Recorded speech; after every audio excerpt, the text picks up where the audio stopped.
Hey everybody, welcome to 321 No Kidding. I am Bobby the Awesome, and I am here for Fearless Day 10, the Fearless Challenge.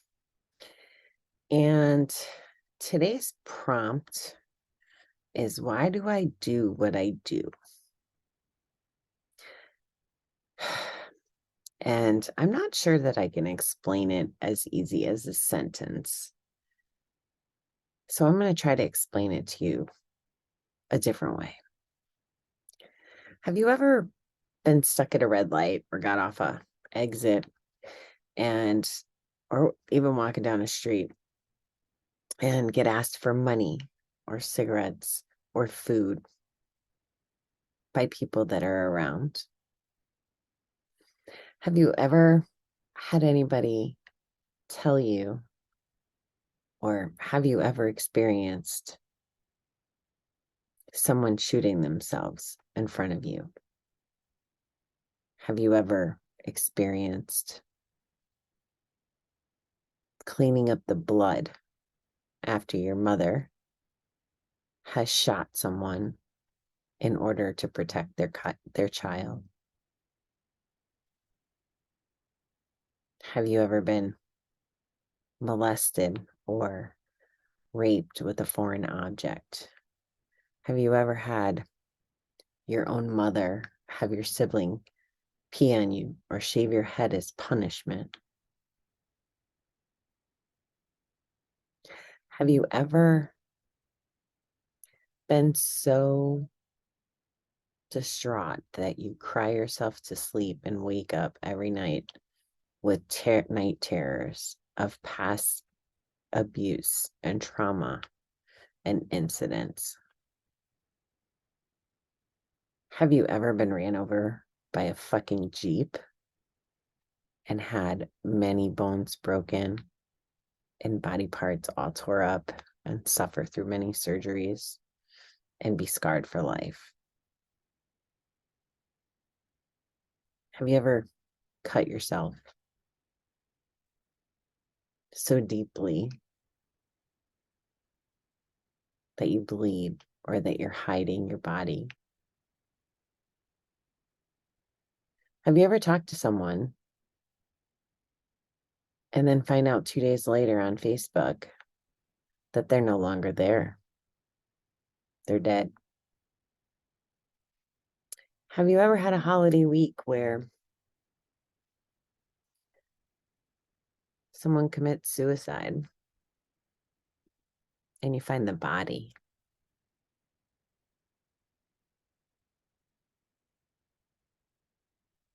These things that I'm talking about, I've heard the stories. They've happened to people I know.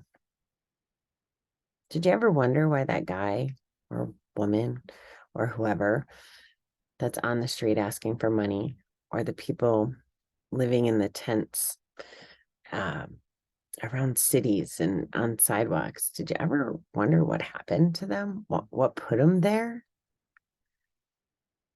I didn't used to wonder about all this stuff. I didn't like knowing about all this stuff. I didn't know about all this stuff. People are always talking about how much I travel and get around, and the more places I go, the more I see, the more people I meet, the more I learn, and I hear about these kinds of things. I know women, the girl next door that has gone to prison for years for embezzling money or stealing money uh, from patients. In another case, like 30 years old in jail.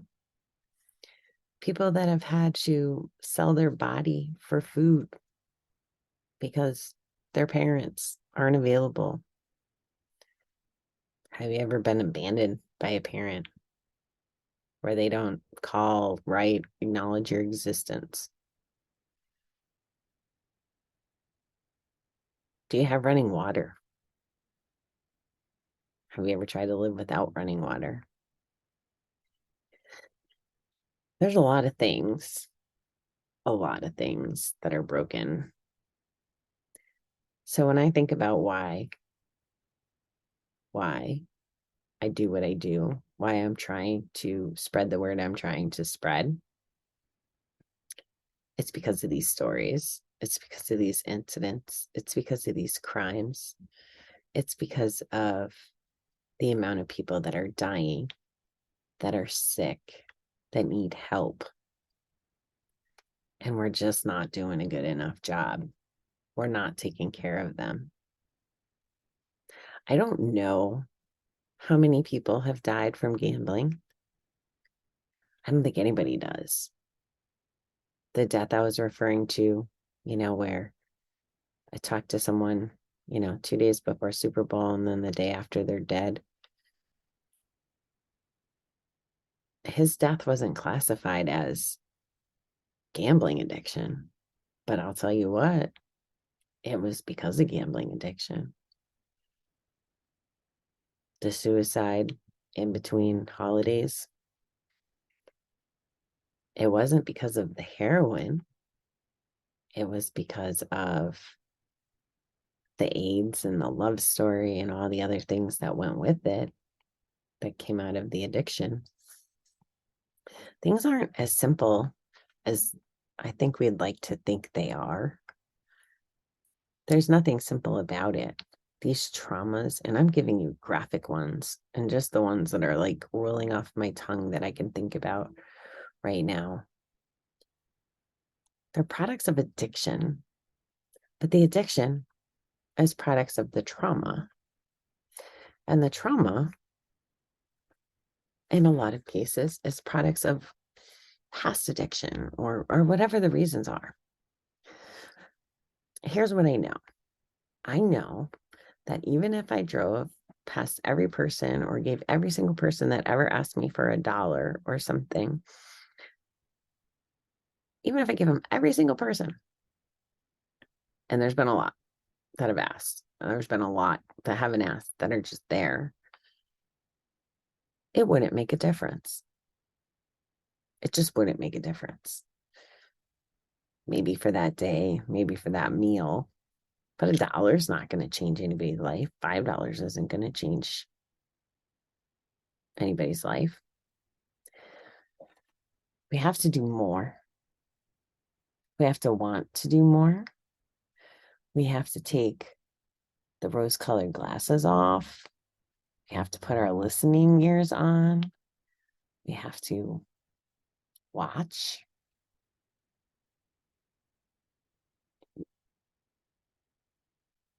We have to stand up for all these people that are suffering. And I know that the world is, I remember very young, there was 2 reasons that I intentionally never wanted kids. One, because I didn't want them growing up in the world the way that it looked even 20 years ago. We won't even talk about what it looks like now. And the other reason was because I said I didn't want to have a kid until I could do better than my parents did with me. And maybe in the last couple of years, now that I'm not drinking or gambling, I potentially could have done that.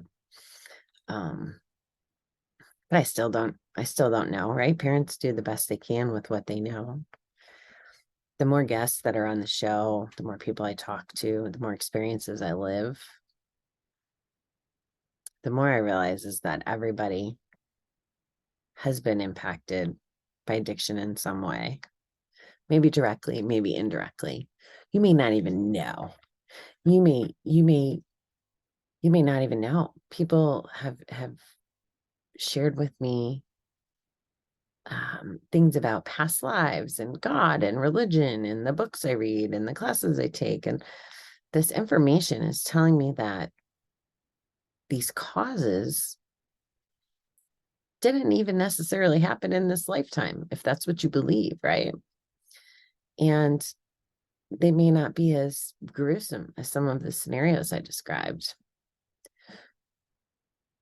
the mass shootings, the oh my God, there's just so much crazy stuff. There's just so much crazy stuff. I want to change it. I want to figure out how to change it. And I want to bring people aware that, you know, gambling and drinking, they're embedded in our society. They're acceptable. It's actually, luckily, there's a movement now where people are starting to talk about it. The pandemic did a lot for mental wellness, but we're so far away. We're so freaking far away. And I've shared before, I read the book Conversations with God. I still have to read it again and more because it's every time I hear a premise that I really want to think about more or whatever, my brain goes away. And but one of the big takeaways I have, whether it's true or not, there's some logic, but the concept of we all ask, like, why is there hunger in the world? Why is there homelessness? And oh, by the way, I try to not use that language. Guy Waltman, who was on the show very early on, kind of taught me to not use that language. It's people who without homes is better. Instead of making it like a adjective, it's just kind of a fact. They don't have a home. Like make it about the person, not about their status.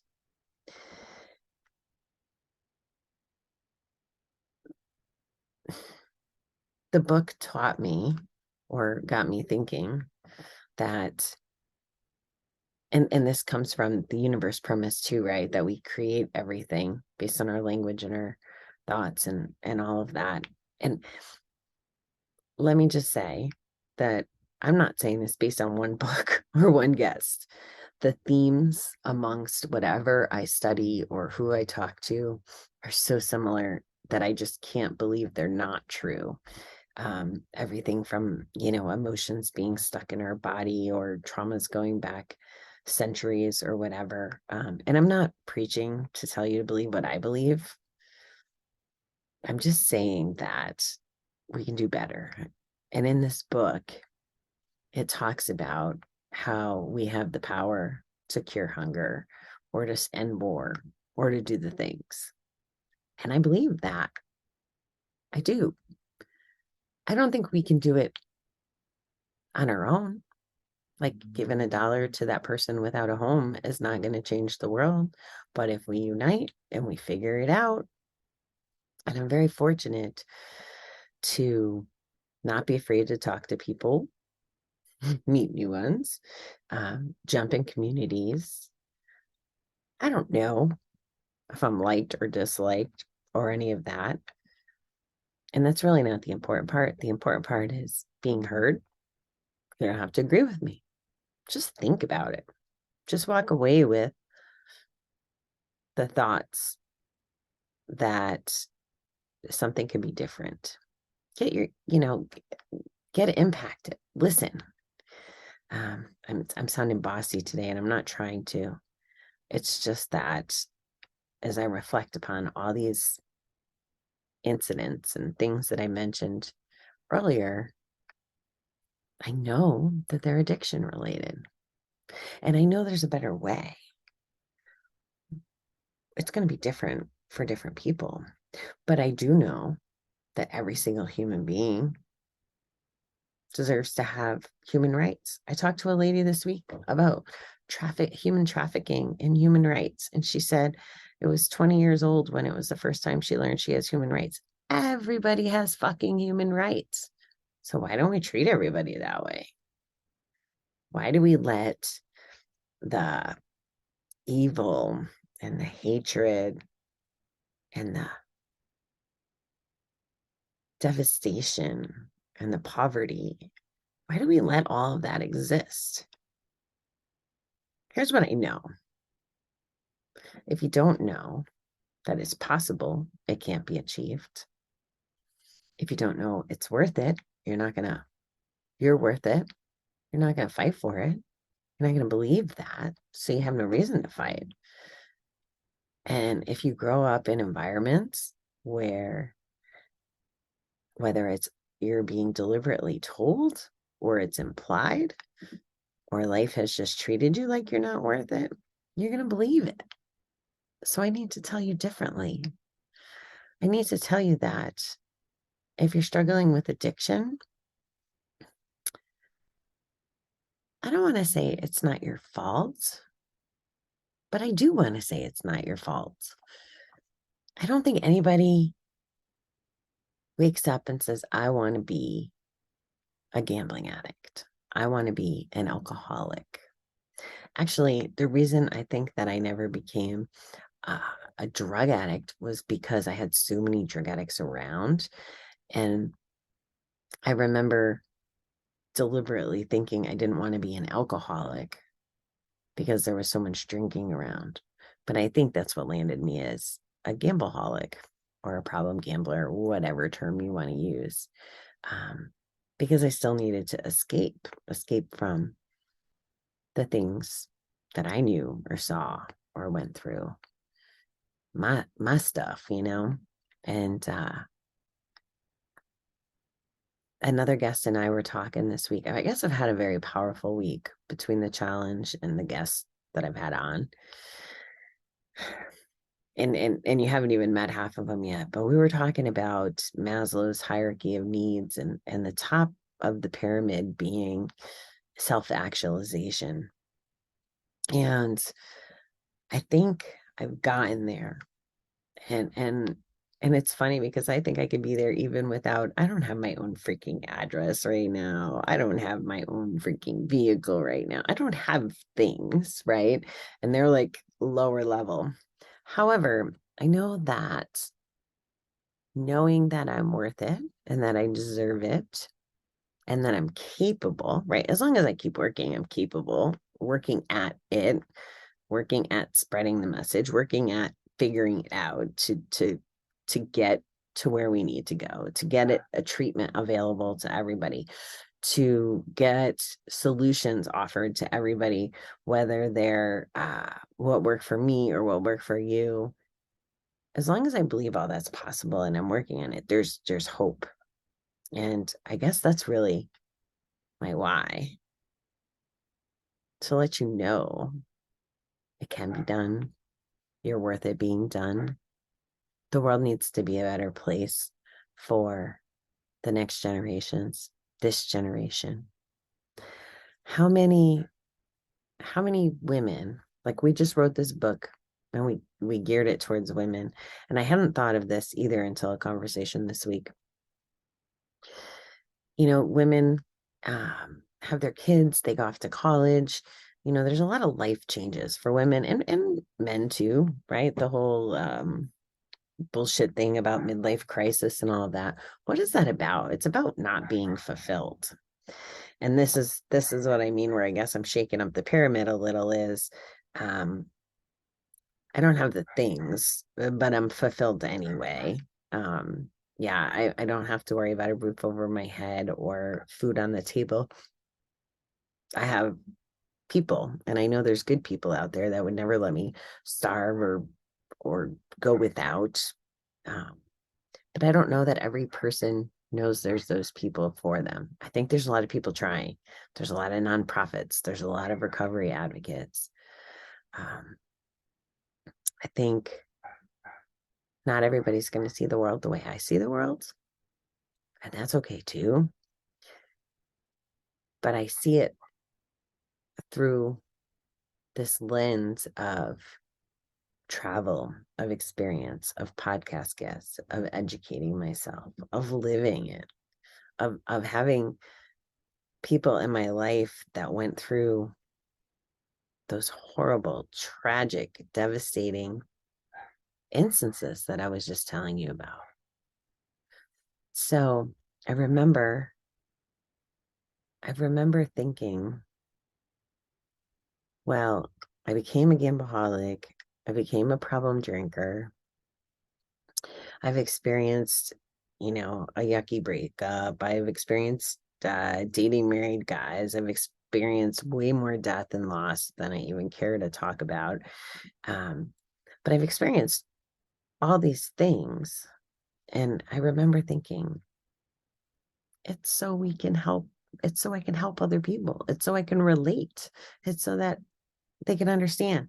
Now, I will tell you, I have not been full of love and compassion for many, many, many years. Not for other people, not for myself. And I think that's why I couldn't do it for other people, because I couldn't do it for myself. And now that I've discovered the value of grace, love, and compassion, and heard that voice from that book about how anything is possible, combined with, coaches like Grant and people who are really just impacting the world, showing us that anything's impossible, like Elon Musk, for example, all the things that come up with him, even the freaking phone, right? Like the phone, like me talking to you right now, video. I still can't grasp all that. I don't understand how the science works, but I know it's possible because it's happening. And that's how I feel about recovery and addiction. Like it's possible to get to the other side of the shit, because I got to the other side of the shit, and there's so many other people that have gotten to the other side of the shit. And I just hope, that we can get more people to the other side of the shit. And it's going to be a process. And that's my why. Because it is possible. Because the empty nesters are going through things. Because the generational inflicted addicts are going through things. Because we go through things. And what's even sadder is that this might sound political, but I guess this is about being fearlessly honest and vulnerable and stuff. But it feels sometimes like it just shouldn't have to be this way. That there's things broken in the system, broken in access. You know, I I've had to learn some things since I haven't had a regular job in the easy, steady paycheck and this, that, and the other thing, or I'm in the process of having a little disagreement with the IRS. And I'm college educated.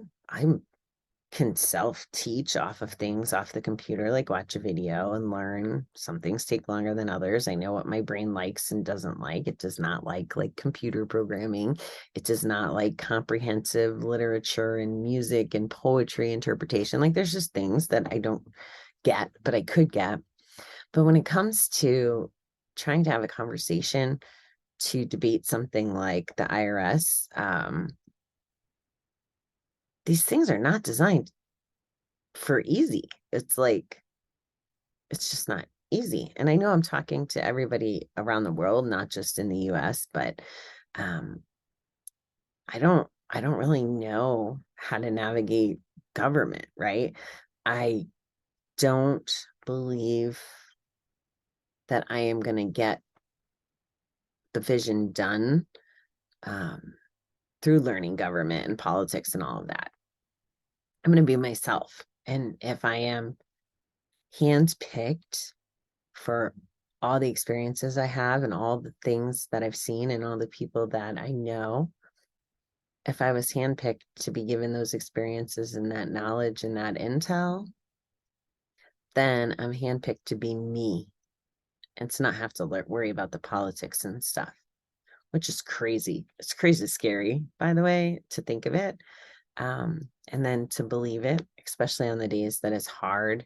And I walk into a room full of, millionaires that look like they have it all figured out. And I'm like, fuck, I'm just as smart as them. Why haven't I figured it out yet? Because I'm still on the journey. I guess I'm supposed to go slow enough to be able to have this conversation with you tonight. And hopefully it's as meaningful for you as it is for me, because I really, if every time you saw someone asking you for $1 at a red light, you thought about what would that dollar do? What can you do? What could you do together? How about that? Could you imagine if there was a way to have a solution that not only took care of some of this stuff and raised awareness, but got the guy who needed the dollar trained and clothed and fed and dressed and gave him all the resources to be successful so that it could cycle forward in success instead of deteriorate and go backwards. Like, why do we have to make it harder on people? I don't understand. Now, I'm not perfect at this, guys. Not perfect at all. But I can tell you, in rehab, when I was getting out of rehab, I was of the school of, what the fuck, you just ain't working hard enough. Or if someone went back to the thing, I was so judgmental. Well, if I can do it, why can't you do it? I actually got into a fight with the counselors about jobs. It's like, well, what do you mean? Like, just get a job. But some people just don't have the resources, whatever that is, mental resources, physical resources, just they don't have the resources. And I didn't understand that before. But I can tell you that by having some understanding about that and having love and grace and compassion for them anyway, and oh, here's another secret, expecting the best. Instead of me expecting people to relapse or to die or to whatever, to not fulfill whatever the thing is, the obligation, by expecting the best out of them and not making the assumptions and thinking the worst, maybe that alone is enough to help change the world. Maybe seeing them, maybe participating and not standing on the sidelines, maybe not being a victim and just bitching about everything. Maybe all these things will work. Maybe they won't, but I won't know. So I'm going to just keep on fucking trying. So that's my why. When I say make the world a better place, I legit mean make the world a better place.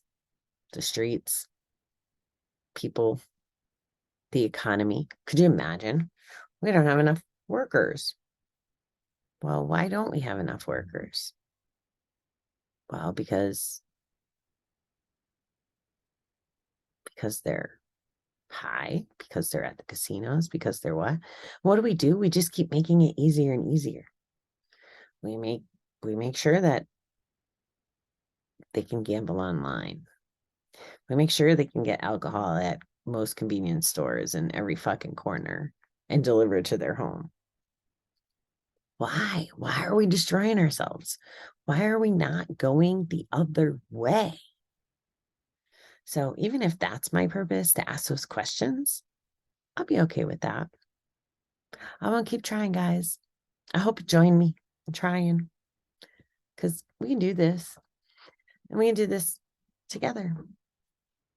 So, all right, beautiful people. That was a bit heavy, even for me. I think we got this, though. I really do. And I'm not going to quit. I have many more years ahead of me to figure this out. I have my listening ears and my eyes, and I'm here to accept the help that I need to make all this stuff possible. And thank you to everybody who's been along the way, that have confided these things to me, shared them, trusted me. And thank you to everyone that's out there helping raise the world up.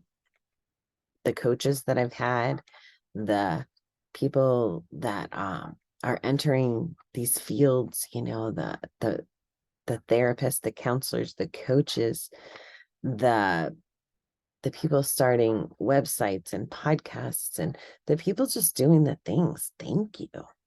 Thank you. I see you and I appreciate you. All right, beautiful people.